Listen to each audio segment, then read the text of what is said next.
The wine glass fell in slow motion, and when the dark liquid splashed across that man's impeccable suit, the entire ballroom seemed to stop breathing.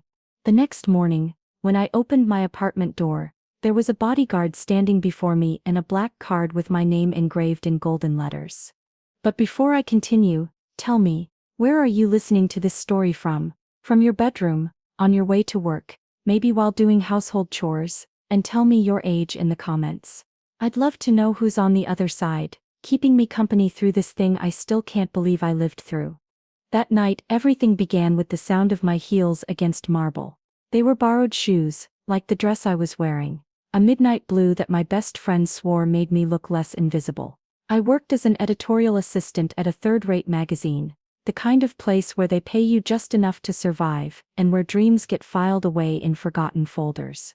The invitation to that charity gala had arrived by mistake, or so I thought, addressed to my boss, who was traveling. Someone had to go. Someone had to cover the event and write something that made it seem like we belonged in those circles where champagne cost more than my monthly rent.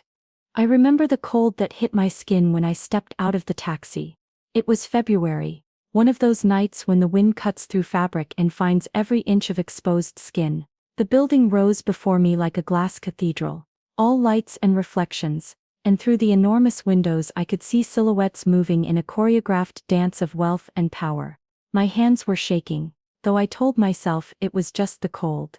I clutched my small purse, the cheap one I'd tried to make look elegant with a silk scarf tied around the handle, and climbed the marble steps. The doorman looked at me with that expression I'd learned to recognize over the years, that mixture of doubt and disdain, as if he could calculate the price of every item I wore and found the sum lacking. But my invitation was real, even if it wasn't really mine. And after scanning it twice he let me pass with a barely perceptible nod. Inside, the warmth embraced me like a lie. Everything was golden light and murmured laughter. Crystal chandeliers throwing rainbow prisms across walls covered in silk fabric. The women glided rather than walked, wrapped in designer gowns that probably cost more than my entire year's salary. The men stood in small groups, hands in pockets of tailored suits, discussing things that moved markets and changed lives with the same casualness I used to talk about the weather. I felt like an imposter. No, worse than that. I felt like a poorly made copy, a blurry photocopy trying to pass for an original in a gallery of masterpieces. A waiter passed near me with a tray of champagne flutes. I took one more to have something to do with my hands than out of real desire to drink. The liquid was cold and bubbly, tickling my throat. I took mental notes, observing details I could later transform into an article that would make my boss nod with approval and forget, at least for a moment, that I'd never be anything more than her assistant. That's when I saw him for the first time. He was standing near the back of the room, surrounded by men who seemed to orbit around him like planets around the sun. Even from a distance there was something about him that drew the eye. It wasn't just his height, though he was tall, or his bearing, though he stood with the kind of confidence that doesn't need to announce itself. It was something deeper, something that lived in the way the space around him seemed to reorganize itself to accommodate his presence. His suit was black, perfectly cut to his frame, and even in that room full of expensive clothing, his stood out, not for being flashier or more elaborate, but for being absolutely perfect. His dark hair was combed back, revealing a face of sharp angles and a jawline that could cut glass. But it was his eyes that stopped me. Even from where I stood I could see they were dark, almost black, and they observed everything with an intensity that made me feel grateful to be invisible. Someone laughed too loudly near me, breaking my stare. I shook my head, scolding myself internally. I was there to work, not to gawk at men who probably didn't even register people like me existed. I moved through the crowd, trying to blend in, listening to fragments of conversation that sounded more like corporate strategy than casual chat. The waiter passed by again. This time the tray held wine, red as blood in crystal glasses. I shouldn't have taken another drink. I'd barely touched the champagne, and I wasn't much of a drinker to begin with. But my hands needed occupation, my nerves needed something to anchor to, and before I could think it through, I was holding a glass of wine that caught the chandelier light and glowed like liquid rubies. I was making my way toward a less crowded corner, still scribbling mental notes, when it happened. Someone bumped into me from behind. Hard. The impact sent me stumbling forward, my borrowed heels sliding on the polished floor. I tried to catch myself, arms flailing in an ungraceful dance, and the wine glass tilted, spilling its contents in an arc through the air. Time did that strange thing where it slows down and speeds up simultaneously. I watched the wine spray outward, droplets catching light like tiny garnets, and I watched them land exactly where they shouldn't. On him, on the man I'd been observing from across the room, on his perfect black suit, staining the fabric with dark splotches that spread like accusations. The conversation around us died instantly. The silence was so complete I could hear my own heartbeat thundering in my ears, could hear the faint drip of wine falling from his jacket to the marble floor. I stood frozen, the empty glass still clutched in my hand, watching the red stains bloom across his chest like wounds. My mouth opened but no sound came out. My mind raced through apologies, explanations, but my tongue felt thick and useless.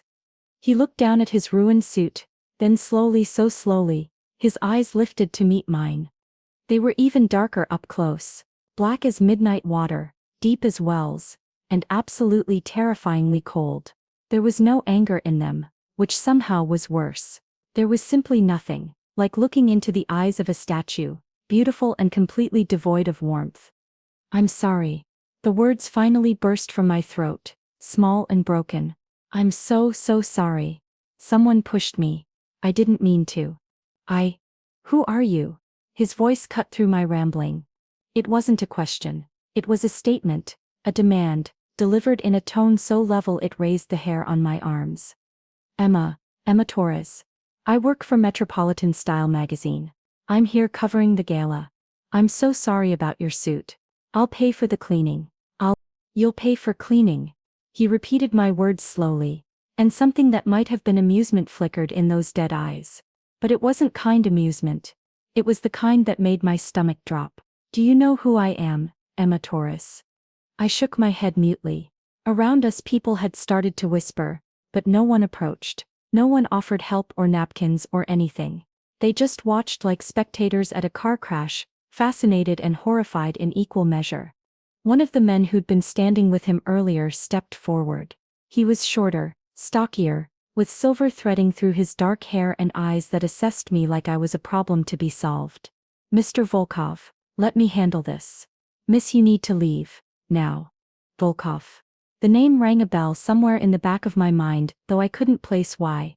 But Mr. Volkov raised one hand, a small gesture, and the other man stopped immediately, stepping back into position, like a well-trained guard dog. Those dark eyes never left mine. "She spilled wine on me," Volkov said, still in that terrifyingly calm voice. "An accident," she says. "Tell me, Emma Torres who works for Metropolitan Style magazine, do you believe in accidents?" Yes. It was an accident. Someone bumped into me from behind. I lost my balance. "I'm sorry." "Someone bumped into you." He tilted his head slightly, the movement predatory. "And where is this someone?" I turned to look behind me. But the crowd had shifted, reformed. I had no idea who had collided with me. Everyone was watching us, but everyone also seemed determined to be somewhere else, doing something else. "I don't know," I whispered. "But I swear it wasn't intentional. I would never." "Never what?" He took a step closer, and I instinctively stepped back, my spine hitting the edge of a table. "Never embarrass a man in front of 300 people. Never ruin a suit that costs more than you make in 6 months, or never think about consequences before acting." Each question landed like a physical blow. My eyes burned with tears I refused to let fall. Not here, not in front of all these people who were drinking in my humiliation like fine wine. I said, "I'm sorry." My voice came out steadier than I felt. "I'll do whatever I need to do to make this right. But it was an accident." For a long moment, he just looked at me. Really looked like he was reading something written beneath my skin. Then he did something I didn't expect. He smiled. It was a small smile, barely a curve of his lips, but it transformed his face from merely handsome to something dangerous and magnetic. "Whatever you need to do," he repeated. "Be careful making promises you can't keep, Miss Torres." He turned then, and the men around him immediately moved, forming a protective circle. They walked away together, leaving me standing alone in the middle of the ballroom floor. My cheap dress clinging to my skin, my borrowed shoes feeling like they belonged to someone else, wine dripping from my fingers onto marble that probably cost more per square foot than my education. The whispers started immediately. I heard my name, or at least variations of it, passed from mouth to mouth like currency. The woman who spilled wine on Volkov. The girl who just committed social suicide, did you see her face? Did you see his? I wanted to disappear, to sink into the floor or evaporate into air. Instead, I carefully set down the empty wine glass, smoothed my dress with shaking hands, and walked toward the exit. Each step felt like miles. Each stare felt like knives. The cold outside was a relief, sharp enough to cut through the fog of humiliation. I stood on the marble steps, breathing in frigid air until my lungs ached, until the burn of tears in my eyes had a different cause. A taxi pulled up eventually, and I climbed in, giving my address in a voice that didn't sound like mine. The driver glanced at me in the rearview mirror but didn't ask questions. Maybe he'd seen enough people leaving galas in various states of distress that one more didn't merit commentary. My apartment was in a neighborhood that real estate agents called up and coming, which was code for still rough but gentrifying. The building was old, with radiators that clanged through the night, and neighbors whose arguments bled through thin walls. But it was mine, or at least I paid rent for it, and that night it felt like a sanctuary. I peeled off the borrowed dress, hung it carefully despite everything, and stood under a shower hot enough to turn my skin pink. The water ran cold before I felt clean. I didn't sleep that night. I lay in bed staring at ceiling cracks I'd memorized months ago, replaying every second of my humiliation. Who was Volkov? Why had people reacted to him like that? And why, underneath all my embarrassment, did I keep seeing those dark eyes, feel that strange pull of his presence? When dawn finally broke, gray and cold through my window, I felt hollowed out, exhausted, but unable to rest. I made coffee with shaking hands, and sat at my small kitchen table, trying to prepare myself for the day ahead, for facing my boss and explaining why the gala coverage would be impossible, for accepting that I'd probably just destroyed any remaining credibility I had. The knock came at 8 in the morning. I wasn't expecting anyone. My few friends knew better than to show up unannounced, and packages were left downstairs. For a moment I considered ignoring it, pretending I wasn't home, but the knock came again, firm and patient, and somehow I knew that whoever was on the other side wouldn't leave until I answered. I looked through the peephole and my heart stopped. A man stood in my hallway. He was massive, tall and broad, with a shaved head and a scar running through his left eyebrow. He wore a black suit, perfectly tailored despite his size, and an earpiece that marked him as security. Professional security. The expensive kind. With trembling fingers, I unlocked the door and opened it a crack, keeping the chain on. Emma Torres. His voice was surprisingly gentle for someone who looked like he could break me in half. Who are you? My name is Dmitri. I work for Mr. Volkov. He reached into his jacket pocket, moving slowly, deliberately, and pulled out a black card. Not a business card. An actual credit card, matte black with my name engraved in golden script. He asked me to deliver this to you, along with a message. I stared at the card through the gap in the door. I don't understand. May I come in? This conversation would be better conducted in private. Every instinct I had screamed. No. You don't let strange men into your apartment, especially strange men who work for people named Volkov and have the build of professional enforcers. But curiosity, that dangerous thing, won out. I closed the door, removed the chain and opened it wider. Dmitri stepped inside, and immediately my small apartment felt even smaller. He looked around once, a quick professional assessment, then focused back on me with eyes that were sharp but not unkind. Mr. Volkov wanted you to have this card. It's active, no spending limit. Consider it compensation for last night. Compensation? I laughed. A short, sharp sound. I'm the one who ruined his suit. Mr. Volkov sees things differently. He believes you were set up. Someone deliberately pushed you. He's investigating who and why. Dimitri's expression remained neutral. But something in his tone made me believe him. In the meantime, he wanted to ensure you understood that he doesn't hold you responsible.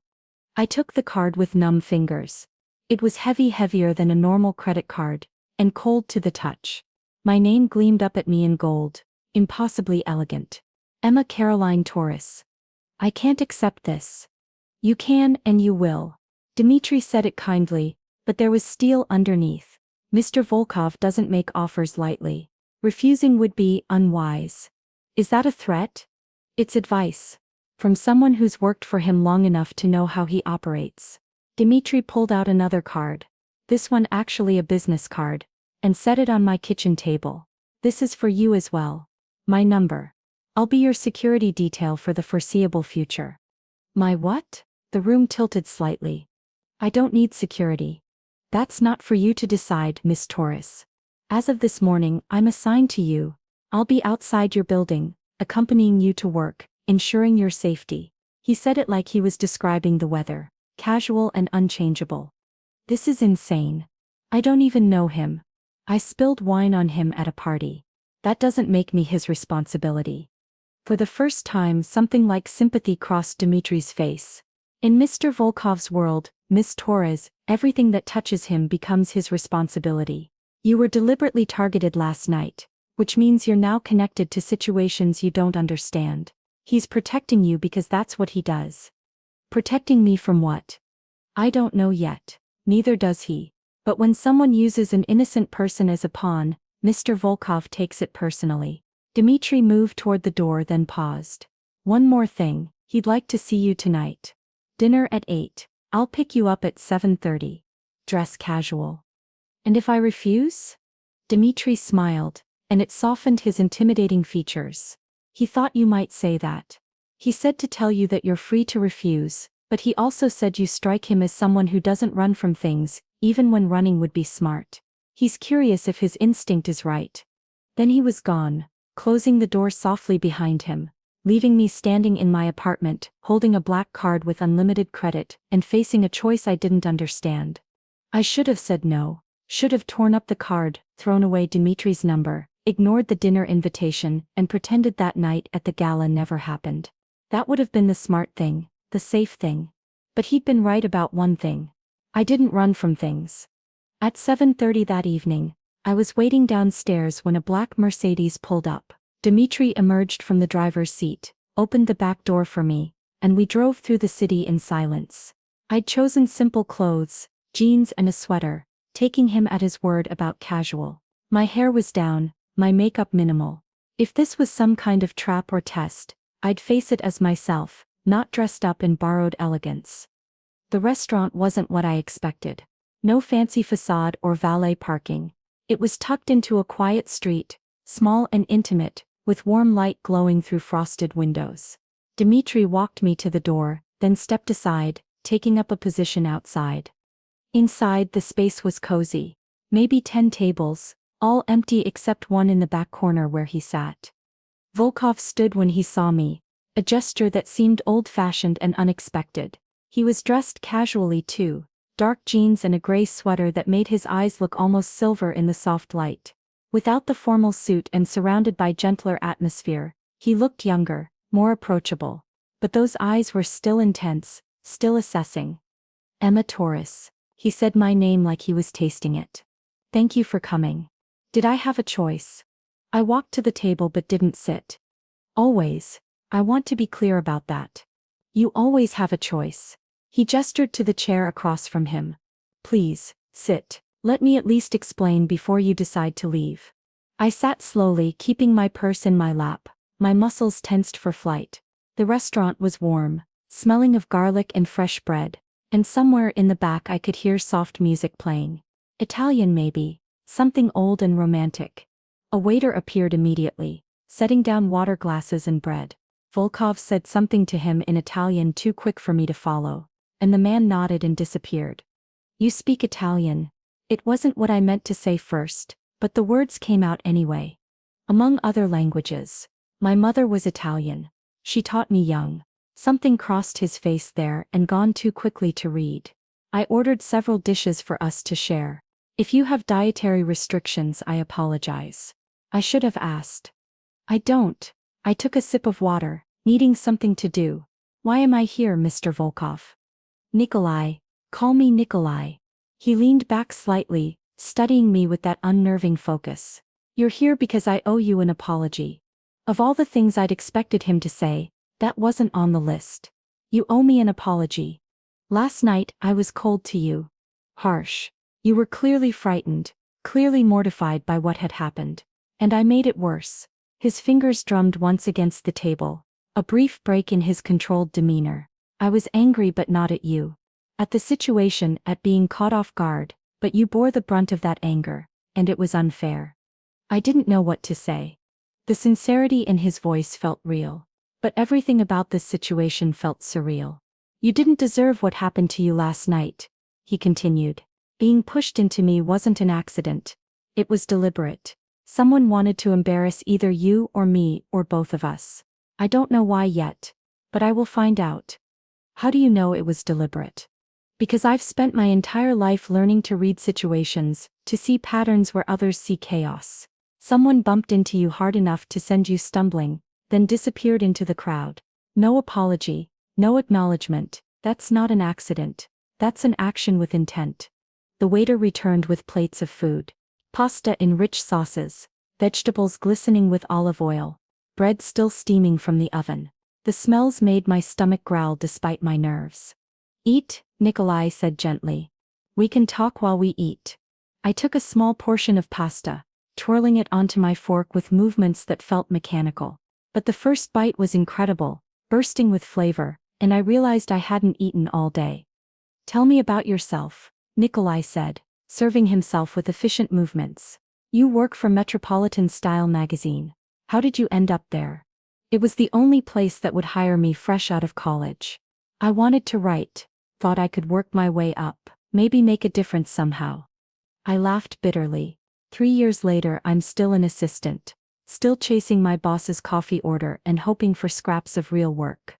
But you showed up to that gala alone, ready to represent your magazine. That takes courage. Or stupidity. The results were about the same. He smiled slightly.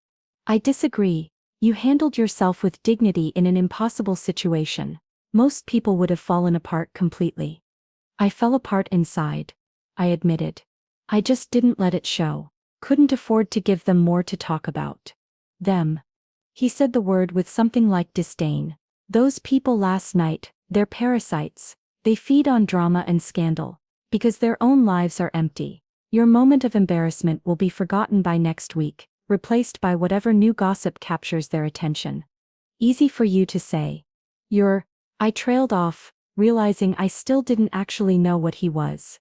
Who he was beyond a name that made people nervous. I'm what? His eyes held challenge and curiosity. I don't know. That's part of what scares me. Everyone at that gala knew you, reacted to you, but I have no idea why. And now there's a bodyguard outside my apartment and a credit card in my purse that I don't understand. Nikolai set down his fork, giving me his complete attention. The moment stretched between us, heavy with unspoken things. I run a business empire. Import, export, real estate, security. My family has been in these industries for 3 generations. We operate in spaces where the rules are different, where reputation and perception matter more than almost anything else. He chose his words carefully, and I heard what he wasn't saying as clearly as what he was. You're Mafia. I said it flatly, testing the word. His expression didn't change. That word means different things to different people. To some it means organized crime. To others it simply means family business conducted outside traditional corporate structures. I prefer not to use labels. I prefer to be judged by my actions. And your actions include assigning bodyguards to women who spill wine on you. My actions include protecting people who've been pulled into dangerous situations through no fault of their own. Emma, someone targeted you last night. Maybe to get to me, maybe for reasons I haven't uncovered yet. Until I know which and why, you're not safe. Dmitri isn't there to control you. He's there to keep you alive. The weight of his words settled over me like a blanket. Keep me alive, as if my life was suddenly in danger, because I'd been in the wrong place at the wrong time. This is crazy, I whispered. My life is boring, I'm nobody. Why would anyone target me? I don't know yet, but I will find out. The certainty in his voice was absolute. In the meantime, the card I gave you, use it. Buy yourself something nice, or don't. Keep it as insurance. But know that it's there if you need it. I can't just take money from you. I barely know you. Then get to know me. He said it simply, like it was the most obvious solution in the world. Have dinner with me again. Let me prove that I'm not the monster you're probably imagining. Are you? The question slipped out before I could stop it. A monster, I mean. He was quiet for a long moment, his dark eyes holding mine. I've done things that keep me awake at night. I've made choices that can't be unmade. But I try to be fair. I try to protect those who can't protect themselves. Whether that makes me a monster or not, I'll let you decide. There was something in his honesty that cut through my fear. He wasn't trying to charm me or manipulate me. He was simply laying out the truth and letting me choose what to do with it. We ate in silence for a while, but it wasn't uncomfortable. The food was extraordinary, each bite a small revelation. I found myself relaxing slightly, the tension in my shoulders easing. What do you love? Nikolai asked suddenly. When you're not working, not worrying about bills or bosses, what makes you happy? The question caught me off guard. I don't know. I haven't thought about it in a while. Think about it now. I considered, really considered, old bookstores, the ones that smell like dust and possibility. Finding a perfect sentence in a novel that makes you stop and read it 3 times. Coffee shops where they know your order. Thunderstorms. The moment right before dawn when the world is still quiet. A genuine smile crossed his face, transforming him completely. A romantic. Maybe, or maybe just someone who pays attention to small beautiful things because the big things are usually disappointing. That's sadder than you meant it to be. Probably. But it's true. He poured us both more water from the chorus, a surprisingly domestic gesture. I want to make you an offer. Not a transaction, not a demand, just an offer. I waited, my heart picking up speed. Let me show you a different side of life. The side where you don't have to worry about rent or bosses or borrowed dresses, where you can focus on what matters to you, what makes you happy. In exchange, let me keep you safe while I figure out what happened last night and why. That sounds like Pretty Woman, and I'm not a prostitute. He laughed, a real laugh that crinkled the corners of his eyes. I'm not asking you to be. I'm not asking for anything physical or romantic, though I won't pretend I don't find you attractive. I'm asking you to let me help you while you help me. How would I be helping you? By being yourself. By showing me what I'm protecting, and why it matters. By reminding me that there's more to life than business and strategy and endless political games. He leaned forward slightly. I'm tired, Emma. Tired of every interaction being a negotiation, every conversation hiding 3 other meanings. You're refreshing. You say what you mean. You react honestly. It's rare in my world. I should have said no, should have finished my meal, thanked him politely, and walked away from whatever this was before it became more complicated. But something in his exhaustion mirrored my own. Something in his loneliness recognized mine. If I agree, what does that actually mean? Day to day, what changes? Dimitri stays as your security. You keep the card, use it without guilt, and you have dinner with me occasionally. When our schedules allow. That's all. No strings, no expectations beyond human company and honest conversation. People will talk, they already are probably. Let them. Their opinions don't pay your bills or live your life. But I understand if you're not comfortable with that. The waiter came to clear our plates, offering dessert. Nikolai looked at me questioningly, and I nodded. Something chocolate, something decadent. If this was all a dream or a disaster waiting to happen, I might as well enjoy it while I could. Why me? I asked when we were alone again. You could have anyone, someone from your world, who understands the rules, who wouldn't be so far out of their depth. Because you spilled wine on me and looked at me like I was human instead of an institution. Because you apologized with real remorse instead of calculating what it would cost you. Because in a room full of people performing for each other, you were genuinely yourself, even in your fear. He paused. And because when I asked you to sit, to listen, to give me a chance, you did. Despite everything, that kind of courage is rare. The dessert arrived, chocolate mousse that melted on my tongue like sin. We shared it, trading bites and conversation that flowed easier now. He told me about growing up between Italy and Russia, about his mother's music and his father's business.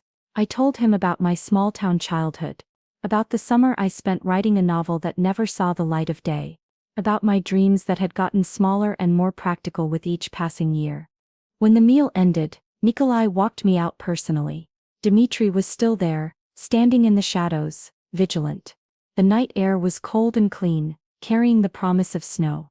"Thank you for coming," Nikolai said. "For listening, for giving me a chance to explain.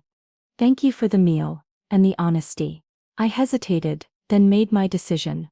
"I'll accept your offer. The security, the dinners, all of it, but I have conditions." "Name them." "I keep my job.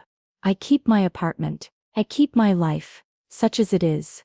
Whatever this arrangement is, it doesn't consume everything I am." "Agreed. And if I want out at any point, I can walk away. No questions, no consequences." He extended his hand. "You have my word." I shook his hand, feeling the strength in his grip, the warmth of his skin. "Then I guess I'll see you again. Friday night. I'll have Dmitri pick you up. Dress warm. I want to show you something." The drive home was quiet. Dmitri didn't ask questions, and I didn't offer explanations. When we reached my building, he walked me to my door, checked inside to ensure everything was safe, then stationed himself in the hallway. "You really going to stay out here all night?" I asked. "It's what I'm paid for, Miss Torres." "Emma, please."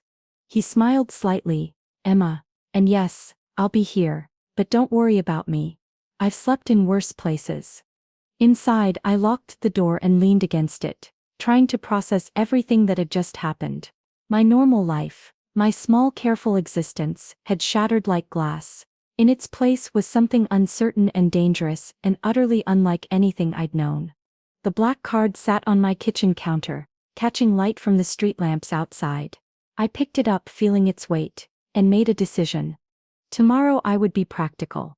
Tomorrow I would think through all the implications and potential disasters. But tonight I let myself feel the flutter of possibility. The dangerous thrill of having stepped off the edge of my safe small world into something vast and unknown. I slept better that night than I had in months. The next few days fell into a strange new rhythm. Dmitri was always there, a silent shadow outside my building at night, a presence in an idling car when I left for work in the morning. At first it felt intrusive, being watched and followed. But he was professional, keeping enough distance to give me space while staying close enough to intervene if needed. My coworkers noticed immediately. "Who's the guy?" My cubicle neighbor Sandra leaned over the partition with undisguised curiosity. "The big one in the suit who walked you in this morning." "Just a friend." The lie felt clumsy. Right? Because normal friends look like they could bench press a car and wear earpieces. "Emma, come on. What's going on?" I couldn't tell her the truth. Couldn't explain about the gala, or Nikolai, or the strange arrangement I'd fallen into. So I smiled and changed the subject, leaving her frustrated and more curious than before. By Wednesday the gossip had reached my boss. She called me into her office, closing the door with an ominous click. "Emma, I'm going to ask you something and I need you to be honest with me. Are you in some kind of trouble?" "No. I promise, I'm fine." "Then why do you have what appears to be professional security following you? And don't say it's a friend. I know what private security looks like. My ex-husband had bodyguards." I took a breath, choosing my words carefully. "I met someone who's concerned about my safety. He hired Dmitri as a precaution, that's all." Her eyebrows rose. "Someone who can afford professional security. Someone you met where?" "At the gala, the one you asked me to cover." Understanding dawned in her expression, followed quickly by excitement. "You met someone at the charity gala. Someone wealthy. Emma, this could be incredible for us. For the magazine, if you could get us an interview, an inside look at that world." "It's not like that. It's complicated. Everything worth having is complicated. Just think about it. And Emma, whatever you do, don't screw this up. Opportunities like this don't come around twice." I left her office feeling queasy. She saw an opportunity, a story to exploit. She didn't see me, didn't care about what I wanted, or what was actually happening, just what I could provide. That evening Dmitri drove me to an address in the city's most exclusive neighborhood. The buildings here were historic, converted mansions that had been split into luxury apartments. He led me through a lobby all marble and gold accents into an elevator that required a key card to operate, and up to the top floor. The doors opened directly into a penthouse. "Mr. Volkov wanted you to see this," Dmitri said, stepping aside to let me enter. The space was breathtaking. Floor-to-ceiling windows overlooked the city, lights spreading out like a constellation. The interior was modern but warm, all clean lines and expensive materials that somehow felt lived in, rather than sterile. Art hung on the walls, real art that I recognized from museums. A piano sat in one corner, its surface gleaming. Nikolai emerged from what must have been the kitchen, holding 2 wine glasses. He was dressed casually in dark slacks and a white shirt rolled to his elbows, and he looked comfortable in this space in a way that suggested it was truly his. "Emma, I'm glad you came." He handed me a glass, red wine, a different vintage than the one I'd spilled on him. "I wanted to show you this because I'm making you an offer." "Another one?" I accepted the wine but didn't drink yet. "A practical one. This apartment has 3 bedrooms. I use one, the other 2 sit empty. I'd like you to consider moving into one of them." I stared at him. "You can't be serious." "Completely serious. Your apartment isn't safe. The building has no security, the locks are basic, and Dmitri can't monitor all the entry points effectively. Here, you'd be protected. And before you worry about implications, understand that this would be purely practical. You'd have your own space, your own privacy. I travel frequently for business. We'd probably barely see each other." "Nikolai, I can't just move in with you. That's insane." "Why?" "Because of what people might think. Because it's unconventional." He set down his own glass and moved to the windows, looking out at the city. "Emma, someone is interested in you because of your connection to me, however brief and accidental that connection was. Your safety matters more than propriety. You don't even know me." "Not really. Why would you care this much?" He turned back to face me, and the expression on his face was complex, layered with things I couldn't read. "I told you, you're caught up in something because of me. That makes you my responsibility. And beyond that," he paused, seeming to choose his words carefully. "I like you, your honesty, your strength, the way you see the world. I'd like to protect that, if you'll let me." I walked to the windows, standing beside him. The view was dizzying, the city spread out below like something from a dream. From here my problems seemed small. My cramped apartment, my dead-end job, my careful budgeting and constant worry about money. From here I could imagine a different life. If I say yes, what happens? Really happens, not the sanitized version. You move your things here. Dmitri helps with security. You continue your job, your life, but from a safer location. We have dinner when we're both free. We get to know each other better. And I investigate who targeted you and why. And I handle it.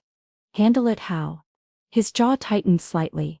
In whatever way is necessary to ensure it doesn't happen again. Don't ask me for details. You don't want to know. There it was. The reminder that however kind he was being to me, however much he seemed like a normal person, he existed in a world where problems were handled in ways I couldn't imagine. "I need time to think about it." "Of course, take all the time you need. The offer stands whenever you're ready." He picked up his wine glass again, taking a slow sip. "Now I promised to show you something Friday night. Still interested?" "What is it?" "A surprise. But I think you'll like it. It's one of my favorite places in the city and almost no one knows about it." Despite everything, despite my reservations and fears, I felt that flutter of excitement again. "Okay, I'll be ready." We spent the rest of the evening there, in his beautiful apartment high above the city. He played the piano for me, his fingers moving over the keys with surprising grace. Classical pieces I half recognized, then jazz improvisations that felt like conversations without words. I sat on the couch, cradling my wine glass, and let the music wash over me. When he finished, the last notes hanging in the air like questions, he turned to me with an expression so vulnerable it made my chest ache. "My mother taught me to play. She said music was the language of truth, the one thing that couldn't lie or manipulate. I haven't played for anyone in years." "Why not?" "Because the people in my life don't care about music. They care about power, money, influence. Showing them something I love would be giving them a weapon to use against me. He closed the piano gently. But you're not like them. You barely know me. I could be exactly like them. You're not. He said it with such certainty. I'm a good judge of people, Emma. I have to be. And you're exactly what you appear to be. No hidden agendas, no calculations, just honest reactions and real feelings. That makes me sound naive. It makes you sound rare. The moment stretched between us, charged with something I didn't want to name. Then Dmitri appeared in the doorway, subtle but present, and the spell broke. It's getting late, I said, standing. I should go. Nikolai walked me to the elevator, his hand briefly touching the small of my back, a gesture that felt both protective and intimate. Think about my offer, please. I know it seems extreme, but your safety matters to me. I'll think about it. I promise. That night, I lay in my bed in my small apartment, listening to my neighbors argue through the walls, hearing sirens in the distance, feeling the cold draft from windows that didn't quite seal. And I thought about marble floors and city views, about security and protection, about the dangerous appeal of a man who played piano like poetry and looked at me like I mattered. By Friday, I still hadn't made a decision about moving. But I was ready when Dmitri arrived at 7, wearing jeans and a warm coat as Nikolai had instructed. The drive took us out of the city, into suburbs that gradually became countryside. Snow had started falling, light flakes that caught in the headlights like stars. After about an hour, Dmitri turned onto a small road that wound through trees, finally stopping at a gate that opened automatically when we approached. Beyond the gate was a house, not a mansion, but a real house, wooden and warm-looking, with smoke curling from a chimney, and lights glowing in windows. It looked like something from a storybook, nestled among snow-covered pines. Nikolai was waiting at the door, bundled in a thick coat, his breath forming clouds in the cold air. "Welcome," he said simply, helping me out of the car. "This is my refuge, the place I come when I need to remember who I am instead of what I do." Inside was even more beautiful than outside. Exposed wooden beams, stone fireplace with a fire crackling, furniture that looked comfortable and loved rather than expensive. Books everywhere on shelves and stacked on tables. Personal photographs in simple frames. A kitchen that smelled like fresh bread and herbs. "You bake?" I couldn't keep the surprise from my voice. "My mother's recipes. Bread mostly. It helps me think." He hung up our coats, comfortable in this space in a way I hadn't seen him before. "I wanted to show you this because I wanted you to know that I'm not just the person you see in the city, the one surrounded by security and business and danger. I'm also this. Someone who likes quiet evenings and homemade food and snow falling outside windows. Why show me? Why let me see this side?" He was quiet for a moment, studying me with those dark eyes. "Because I want you to trust me, and trust requires honesty. So here I am, as honest as I can be. This is my real life, Emma. The life I built for myself when everything else became too much." We cooked together, or rather I helped while he expertly prepared what turned out to be a traditional Italian meal. His hands moved with confidence, chopping vegetables, stirring sauce, explaining recipes his mother had taught him as a child in Rome. I listened to his stories, to the warmth in his voice when he talked about her, to the grief that still lived there years after her death. "She would have liked you," he said at one point, almost to himself. "She always said I needed someone who could see past the surface. Someone who wouldn't be impressed by money or power but would notice the important things." "What are the important things?" He stopped stirring, looking at me across the kitchen counter. "Kindness, honesty, the ability to find joy in small moments. She used to say that's how you judge a person's soul, by what makes them smile when they think no one's watching." Dinner was eaten at a wooden table by the fire, just the two of us since Dmitri had discreetly stationed himself outside. The food was incredible, every bite full of flavor and care. We talked about everything and nothing. Books we'd loved, places we wanted to travel, the strange paths that had led us to this moment. After dinner, we sat by the fire with more wine, comfortable silence settling between us. The snow fell heavier now, covering the world outside in white quiet. Inside was warm and safe and felt removed from reality, like we'd stepped into a pocket of time where normal rules didn't apply. "I want to move in," I said suddenly. "To the penthouse.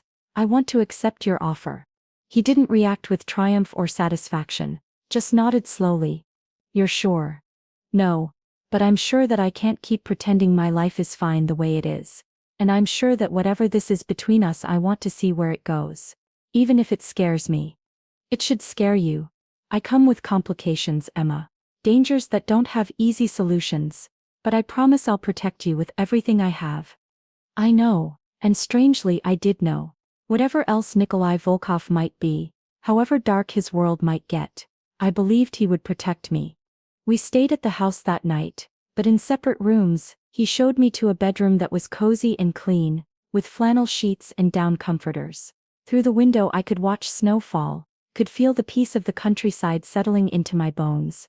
I slept deeply, dreamlessly, and woke to the smell of coffee and fresh bread. Nikolai was already up, working at a laptop in the kitchen but closing it when I appeared. Good morning. Coffee? The domesticity of the moment struck me. This powerful, dangerous man offering me coffee in his kitchen like we were any normal couple on any normal morning. Except we weren't a couple and nothing about this was normal. But maybe I thought as I accepted the warm mug, normal was overrated. We drove back to the city Sunday afternoon, through snow that had transformed everything into a winter wonderland. My decision was made, and I felt surprisingly calm about it.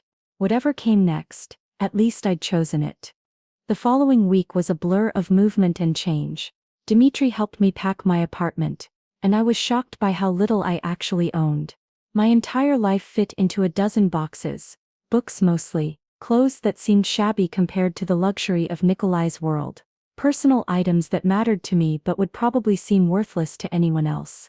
Moving into the penthouse felt surreal.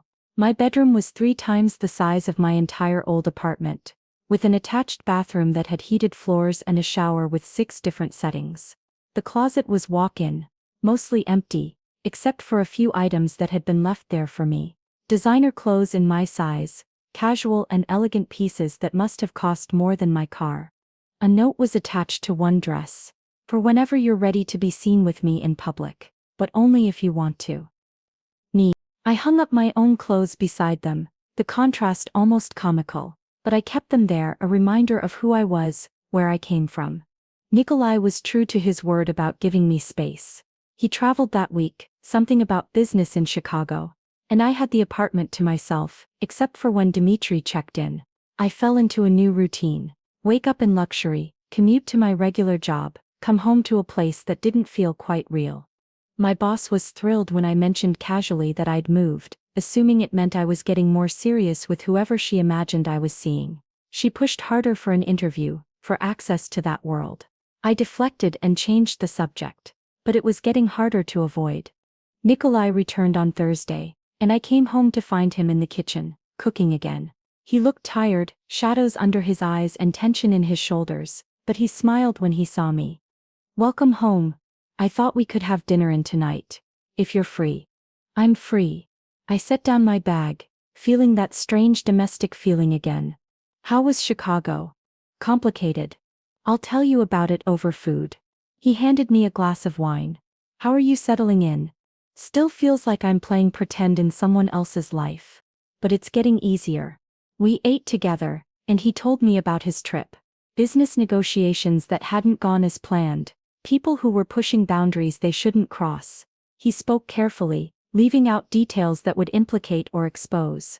But I could read the stress beneath his words. Let me help, I said, when he fell silent, pushing food around his plate. You're carrying too much alone. You can't help with this. It's my world, my responsibilities. Maybe not with the business stuff. But I can listen. I can remind you that there's more to life than deals and threats. I can be, I don't know, normal, for you. He looked at me for a long moment, something vulnerable crossing his expression. You already are, just being here, knowing you're here when I come home, it helps more than you know. The admission hung between us, intimate and raw. I reached across the table, covering his hand with mine, and he turned his palm up to interlace our fingers. His hand was warm, strong, and holding it felt like the most natural thing in the world. Thank you, he said quietly, for taking a chance on this, on me. Thank you for giving me a chance to choose something different. Something more. We finished dinner like that, hands linked across the table, and when we finally let go, it felt like a promise had been made. Undefined, unspoken but real nonetheless. That night, I couldn't sleep. I wandered out to the living room around midnight, wearing pajamas and wrapped in a blanket, and found Nikolai at the piano. He was playing softly, something melancholy and beautiful that made my chest ache. He didn't stop when he saw me, just nodded toward the couch in invitation. I curled up there listening, letting the music fill the spaces between my thoughts. When the song ended, he spoke without turning around. My mother used to play this when she couldn't sleep. She said music organized the chaos inside her head, made sense of things that felt too big to contain. It's beautiful, sad, but beautiful. That's how she was. Sad but beautiful. She never quite fit in my father's world. Too soft, too gentle, but she loved him anyway, and she paid the price for that love. What happened to her? She got sick. Something that could have been treated if she'd been anywhere else, living any other life. But my father's enemies found out, and they made sure the treatment was delayed, complicated. By the time we finally got her help, it was too late. His hands stayed on the keys, not playing, just resting. I was 17. She made me promise I'd be different from him, that I'd protect the innocent instead of exploiting them. I try to keep that promise every day. I stood and walked to the piano, sitting beside him on the bench. Our shoulders touched, a small point of contact that felt significant. You do keep it. I've seen how you are with people, how you treat Dmitri, how you've treated me. You're not what I expected a mafia boss to be. What did you expect? Someone cold, cruel, indifferent to anyone's suffering but their own. I turned to look at him, seeing his profile in the low light. But you're not indifferent. You care too much. You feel everything, you just hide it well. His jaw tightened. If people knew how much I cared, they'd use it against me. In my world, emotions are weapons. Then we're in your home right now, not in your world. You can stop hiding here. He turned to look at me, and the expression on his face was almost painful in its openness. Emma, Whatever he was going to say was interrupted by his phone ringing, harsh and insistent in the quiet apartment. He looked at it, and something in his expression shifted, hardened. I have to take this. I'm sorry. He walked into his office, and I could hear the murmur of his voice through the door, though not the words. The tone was sharp, commanding, nothing like the man who'd just been playing piano and sharing memories of his mother. When he emerged 20 minutes later, he looked like a different person. Cold, controlled, every soft edge locked away. I have to go out. Something urgent. Dmitri will be here if you need anything. Is everything okay? It will be. He grabbed his coat, and then paused at the door, turning back. Emma, lock the door behind me. Don't open it for anyone except Dmitri. And if anything feels wrong, anything at all, you call me immediately. Promise me. I promise. But Nikolai, you're scaring me. Good. You should be scared. Stay scared and stay safe. Then he was gone, the door closing with a finality that made my stomach drop. I locked the door as instructed, then stood at the window watching the street far below. A black car pulled up, and I saw Nikolai emerge from the building, moving with purpose. He got in and the car sped away into the night. Sleep was impossible after that. I curled up on the couch, wrapped in my blanket, and waited for dawn, for Nikolai to return, for some sign that everything was okay. He came back as the sun was rising, painting the city in shades of gold and pink. I heard his key in the lock, heard him enter quietly, trying not to disturb me. But I was already awake, already watching. He looked exhausted. His shirt was wrinkled, there was blood on his knuckles, and his eyes held a darkness I hadn't seen before. When he saw me on the couch, something like guilt crossed his face. You waited up. I couldn't sleep, not knowing if you were okay. He sat down heavily in the chair across from me, leaning forward with his elbows on his knees, his head hanging down. I'm sorry you had to see that. See this. I tried to keep these parts of my life separate from you. What happened? Something I needed to handle. Someone who made a mistake and needed to understand consequences. He looked up at me, and his eyes were bleak. I'm not a good man, Emma. I do bad things for what I tell myself are good reasons.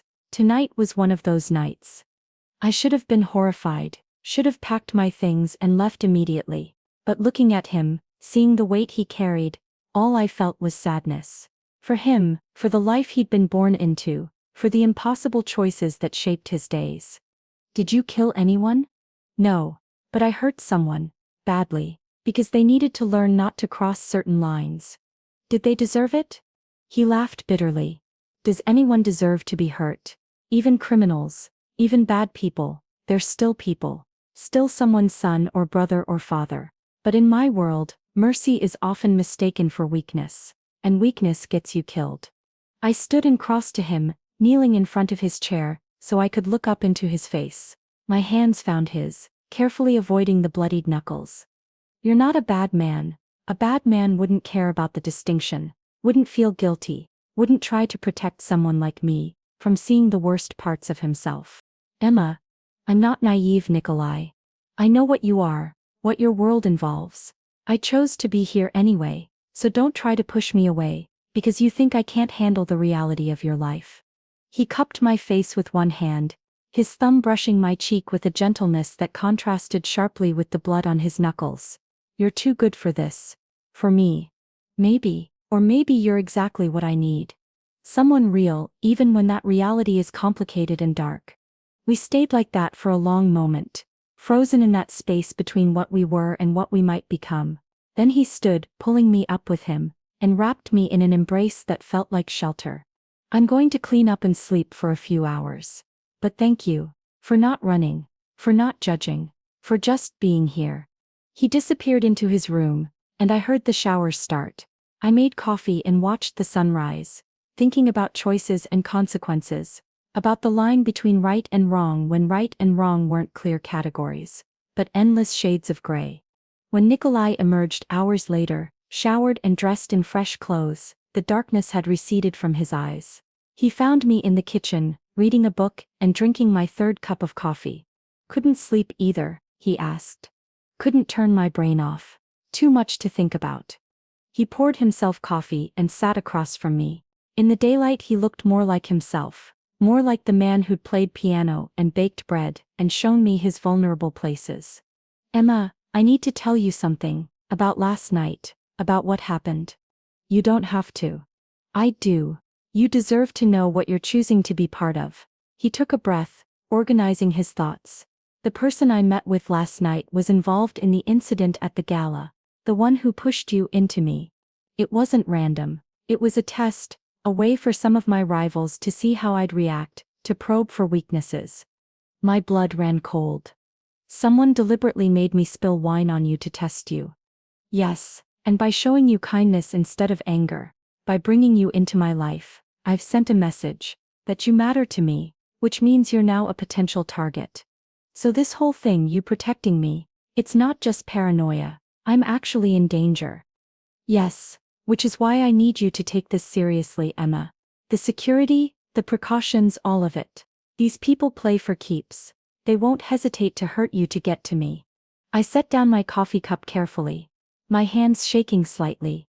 Maybe I should leave then. Go back to my old life. If I'm putting you at risk or if I'm in danger. No. The word was sharp, immediate. Leaving now would only make you more vulnerable. At least here with me I can protect you. Out there alone, you'd be an easy target. He reached across the table, taking my hand. I know this is a lot. I know I'm asking you to trust me with your safety, with your life. But please, stay. Let me keep you safe. What if something happens to you? What if trying to protect me gets you hurt? A small smile touched his lips. Then it would be worth it. You're worth protecting, Emma. Worth more than you seem to realize. The intensity in his eyes made my breath catch. This had become something more than convenience or obligation. Somewhere between the gala and the piano music and the quiet mornings, we'd crossed a line into territory neither of us had planned to enter. Okay, I whispered. I'll stay. I'll trust you. Thank you. He brought my hand to his lips, kissing my knuckles gently. I won't let you down. That night he took me to a restaurant that didn't exist on any map. We entered through an unmarked door in an alley, descended stairs into a basement that opened into an underground speakeasy that felt like stepping back in time. Jazz played softly, Candles flickered on small tables, and everyone seemed to know Nikolai, greeting him with respect and familiarity. We sat in a corner booth, shadows and candlelight making everything feel intimate and secret. He ordered for both of us in flawless French, and the food that arrived was extraordinary. "How many languages do you speak?" I asked, fascinated by this layer of him. 6 fluently. A few others well enough to get by. My life required I learn to communicate in many languages, many ways. "Teach me something in Italian." He thought for a moment, then spoke slowly, letting me hear each word. "Sei la cosa più bella che mi sia mai capitata per caso." What does it mean? "You're the most beautiful thing that ever happened to me by accident." My heart stuttered. "Nikolai. It's true. You crashed into my life literally and figuratively. And you've changed everything. I didn't plan for you, didn't expect you, but now I can't imagine going back to how things were before." I feel the same way. It's terrifying and exciting and I have no idea what I'm doing, but I don't want to stop. He reached across the table, threading his fingers through mine. "Then don't stop, stay with me. Not just in the practical sense of living in my apartment. Stay with me. Let this be whatever it's going to be. Is this you asking me to be more than just what am I exactly? Your responsibility. Your project? You're not a project. He struggled for words, unusual for someone normally so articulate. "You're becoming the best part of my day. The reason I want to come home. The person I think about when I should be focused on business. You're what I didn't know I needed until I found you." I couldn't breathe, couldn't think, could only feel the weight of his words settling over me like snow, covering everything in possibility. "I want that too. Whatever this is, whatever it becomes, yes."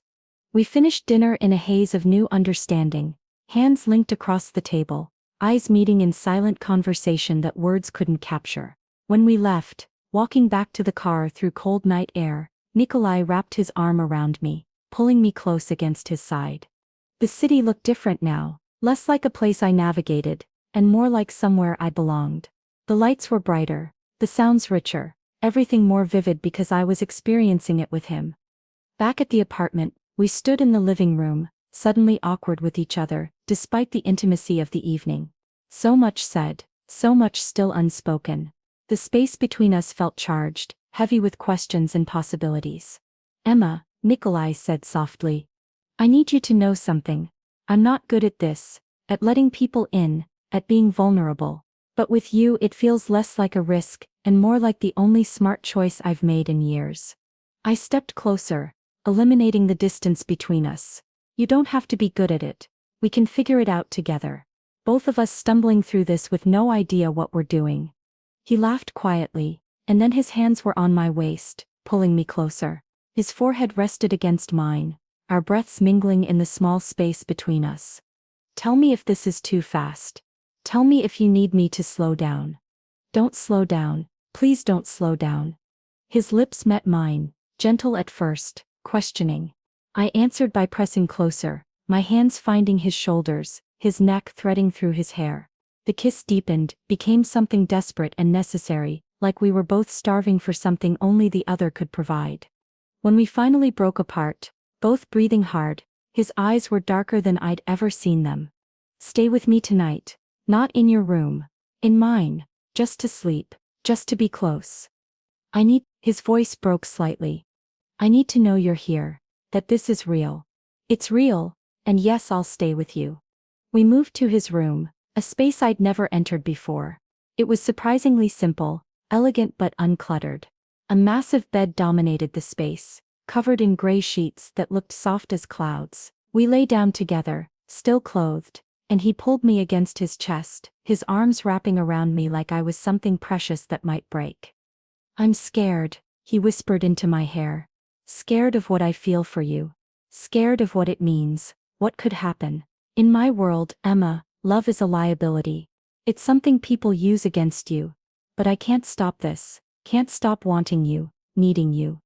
I tilted my head up to look at him. "Then we'll be scared together, and we'll be careful, and we'll figure out how to protect this thing between us from all the people who might want to destroy it." He kissed my forehead, my temple, my cheek, soft kisses that felt like promises. You're braver than you know. I'm terrified, but I'm here anyway. That's what brave means, right? Doing the thing even when you're scared. Yes, that's exactly what it means. We fell asleep like that, wrapped around each other, and I dreamed of piano music and snow falling, and a life that felt impossible but was somehow, miraculously real. The weeks that followed were the happiest I could remember. Nikolai and I fell into a rhythm, learning each other's habits and quirks. He was an early riser, always up before dawn with coffee made by the time I emerged. I was a night owl, often reading or writing into the early hours while he slept. We'd meet in the middle, stealing moments together when our schedules aligned. He taught me to play chess, patiently explaining strategies while I made rookie mistakes. I introduced him to my favorite books, watching his face as he read passages I loved. We cooked together, argued playfully about movies, found comfort in simple domesticity that neither of us had experienced before. But the danger remained, always lurking at the edges of our happiness. There were nights when he came home late, tension in his shoulders and darkness in his eyes. Nights when phone calls interrupted dinners, sending him into his office for hours. Nights when Dmitri appeared to speak with him in rapid Russian, their expressions grave. He tried to shield me from the worst of it, but I wasn't blind. I saw the increased security, the new cameras installed around the building. I noticed how Dmitri never left my side when I went anywhere. I felt the weight of invisible threats hanging over us like storm clouds. One evening, about 6 weeks after I'd moved in, everything came to a head. We were having dinner, a quiet meal at home, when Nikolai's phone rang. He glanced at it, and his entire body went rigid. Without a word, he answered, listened, then ended the call after just a few seconds. "What's wrong?" I asked, fear already crawling up my spine. "They have evidence. Photos of us together, dates and times of where we've been. Someone's been watching us, documenting everything." His voice was controlled, but I could hear the rage underneath. "They sent the photos to me as a message, to show me they can get close whenever they want." My hands started shaking. "What kind of photos?" "Us leaving restaurants. You at work. Me at the house upstate. They know everything, Emma. Every place we go, every moment we think we're alone." The violation of it made my stomach turn. Someone had been following us, watching our most private moments, turning our happiness into surveillance. "What do we do?" He stood abruptly, pacing like a caged animal. "I end this. Tonight I'm done playing defensive. I'm done letting them set the terms." "Nikolai, what does that mean?" He stopped pacing, looking at me with eyes that held decisions already made. "It means I'm going to remind people why they used to fear me. Why crossing me is a mistake they don't make twice. You're going to hurt someone. I'm going to do what's necessary to protect what's mine." The possessiveness in his tone should have scared me, but it didn't. It felt like safety, like certainty. "Then I'm coming with you." "Absolutely not. You'll stay here with Dmitri. This isn't your world, Emma. Let me handle it." I stood, facing him across the table. "You don't get to decide what world I belong in. Not anymore. I chose this. I chose you, which means I choose to face this together." We stared at each other, wills clashing silently. Finally, he exhaled roughly, his shoulders dropping. "You'll stay in the car, with Dmitri. You don't come inside, you don't see what happens. That's non-negotiable." Agreed. An hour later we were driving through the industrial district, buildings dark and abandoned around us. Dmitri drove while Nikolai sat beside me in the back, his hand gripping mine so tightly I could feel my bones protest. "I need you to understand something," he said quietly. "After tonight there's no going back. You'll know exactly what I'm capable of. You'll see the parts of me I've tried to keep hidden, and you might not be able to look at me the same way." I turned to face him fully. "I already know what you're capable of. I've known since the night you came home with blood on your hands. But I also know why you do these things. You're not cruel for cruelty's sake. You're protecting people. Protecting me. I won't judge you for that." He pulled me close, pressing his lips to my hair. "I don't deserve you. Lucky for you I'm not going anywhere." The car stopped in front of a warehouse, and through the windshield I could see other cars, other men waiting. Nikolai's people, I realized. An army assembled at his command. He got out, pausing to look back at me. "Stay here, no matter what you hear," Stay here. Promise me. I promise. Then he was gone, striding toward the warehouse with the confidence of a man walking into his kingdom. The door closed behind him, and I was left in the dark car with Dmitri, waiting. The minutes crawled by. I heard raised voices, then sounds that might have been impacts, might have been furniture breaking. My imagination filled in the blanks with scenarios that made my heart race. Dmitri's phone buzzed, and he answered it in Russian, his expression never changing. When he hung up, he glanced at me in the rearview mirror. It's done. He's coming out now. Nikolai emerged from the warehouse, flanked by two of his men. His jacket was off, his shirt sleeves rolled up, and there was blood splattered across his white shirt. But he was walking steadily unhurt, and when he got in the car beside me, his eyes held a fierce satisfaction.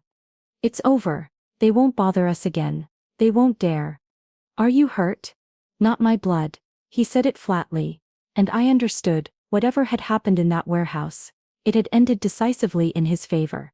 I should have been horrified, should have pulled away from the blood and violence. Instead, I wrapped my arms around him, holding him despite the stains, despite everything.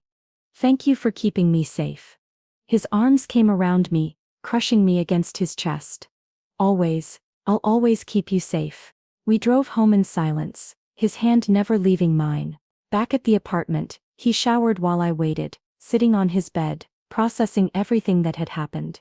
When he emerged clean and dressed in soft clothes, he looked exhausted but lighter, like a weight had been lifted. He lay down beside me, pulling me close, and we stayed like that for a long time, just breathing, just existing together in the aftermath of violence and victory. I love you, he said suddenly, breaking the silence. I know it's fast, I know it's complicated, but I love you. I think I've loved you since that first night, when you looked at me with all that fear and courage mixed together. Tears pricked my eyes. I love you too. It doesn't make sense, it's probably crazy, but I do, I love you. He kissed me then, soft and slow and full of everything we'd been through together. When we finally broke apart, we were both crying, relief and joy and fear all tangled together. What happens now? I whispered. Now we live, we build a life together, whatever that looks like. We figure out how to balance my world with your dreams. We find a way to be happy, despite everything trying to keep us apart. That sounds impossible. Good thing we're both stubborn then. I laughed through my tears, and he smiled, really smiled, the expression transforming his whole face. In that moment I saw our future stretching before us, complicated and dangerous and beautiful. A story that started with spilled wine and ended with forever. Marry me, he said suddenly. Not now, not soon, but someday.